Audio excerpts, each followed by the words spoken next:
Halo, perkenalkan nama saya Konus Mario Tagal dari kelas 3 SKD. Video ini adalah dokumentasi tugas pengujian perangkat lunak yang saya kerjakan untuk proyek Alka Coffee, sebuah aplikasi manajemen coffee shop berbasis Laravel yang dikerjakan bersama tim saya dengan Revisa sebagai ketua tim dan Peter sebagai anggota dan saya sebagai anggota juga.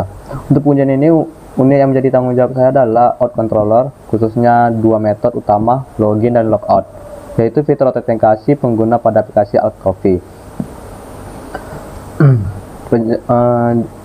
Di sini fungsi login.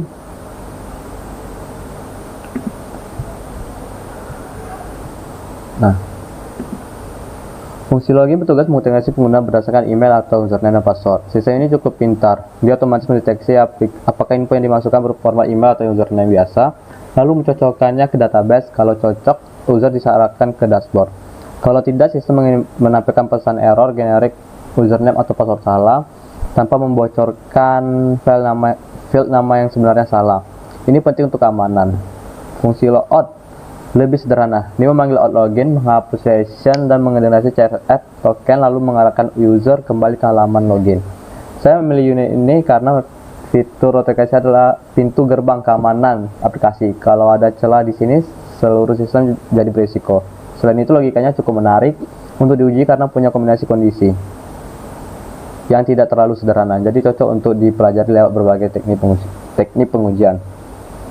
Nah, di sini untuk static testing, saya melakukan kode inspection terhadap controller dengan meninjau 4 aspek: kualitas kode, struktur program, validasi atau error handling, dan dokumentasi. Dari segi kualitas kode dan struktur program hasilnya cukup baik, penamaan variabel jelas, identifikasi rapi, dan logikanya tidak ada duplikasi. Tapi dari sisi validasi dan keamanan, saya menemukan beberapa isi yang cukup serius.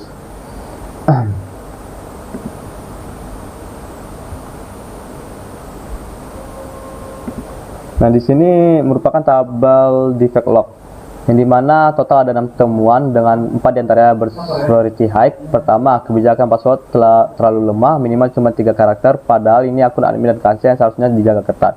Kedua, tidak ada rate limiting pada login, jadi rentan serangan brute force. Ketiga, session ID tidak di regenerate setelah login berhasil, yang beresiko session fixation. Keempat, root logout didaftarkan pakai metode get. Yang keempat, menggunakan metode get pada logout itu aksi yang mengubah state. Ini rentan serangan CSRF. Dua temuan sisanya bersifat low soal dokumentasi paradox yang belum ada dan satu hardcore value yang tidak dijelaskan. Dari sini saya hitung defect density-nya adalah 16,2%, yaitu 6 defect dibagi 37 baris kode metode yang direview. Angka ini jadi baseline penting dalam saya input ke pengujian dinamis. Di sini saya langsung masuk ke dynamic unit testing.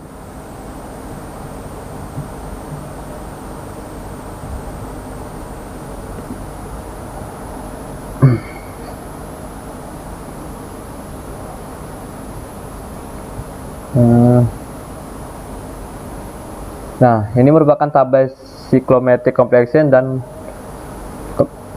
ada control flow graph juga di bawahnya. Saya mulai dari analisis cyclomatic kompleksi. Metodologi punya CC sebesar 3 karena ada 2 predik scenario untuk deteksi email atau username dan kondisi if untuk cek user simple. CC-nya cuma 1 karena tidak ada percabangan sama sekali. Berdasarkan control flow graph itu, saya rancang 4 jalur pengujian V1 sampai V4 untuk login yang mencakup seluruh kombinasi true atau false, dan 1 jalur V5 untuk logout.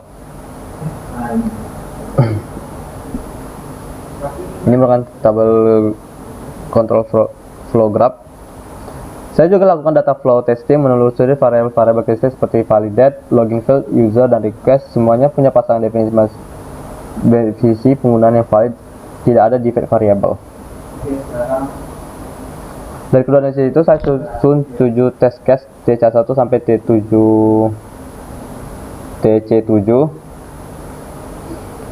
menggunakan PHP unit Laravel test yang saya tulis di file out controller P. Ini adalah gambarnya.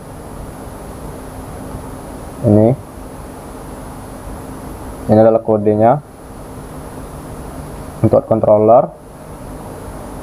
Dan ini hasil eksekusi seluruh 7 test case pass dengan total 27 assertion terpenuhi dalam waktu 3,47 detik. Tes mencakup skenario login berhasil pakai email, login berhasil pakai username, login gagal karena password salah, login gagal karena user tidak ditemukan, validasi kosong, validasi password terlalu pendek, dan proses logout. Ini merupakan tampilan screenshotnya. Saya lanjut dengan mutation testing. Saya menggunakan infection PHP untuk mengukur seberapa kuat tes yang saya buat, hasilnya dari 18 mutan yang dihasilkan pada out controller. Seluruhnya berhasil killit, tidak ada yang survive, artinya mutation score indikatornya 100%. Ini menunjukkan test case yang cukup kuat mendeteksi perubahan logika kode. Misalnya kalau operator dandan diganti or atau hash check dipaksa selalu true, semuanya akan langsung ketahuan gagal oleh tes saya.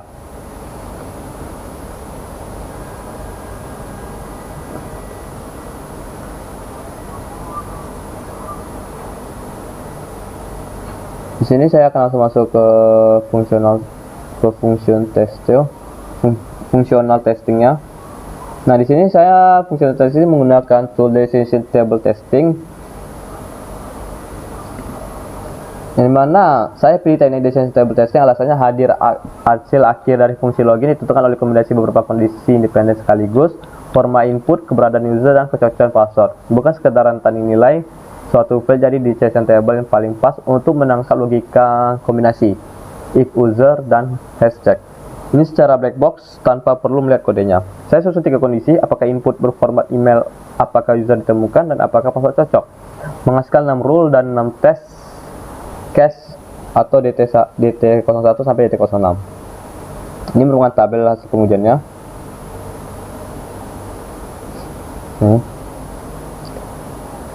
Semua teks ini saya jalankan dan hasilnya konsisten dengan TC1 sampai TC4 yang sudah saya uji.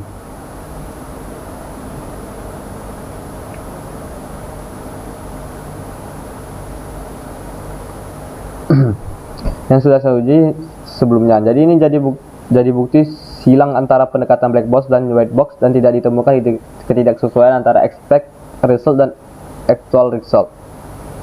Ini merupakan dari hasil dari testingnya, yang dimana dia terdapat kategori dan skor yang hasilnya itu lumayan baik. Kemudian di sini untuk logoutnya itu saya menggunakan tool dari Chrome Div Tool, yaitu network tag-nya juga. Ini merupakan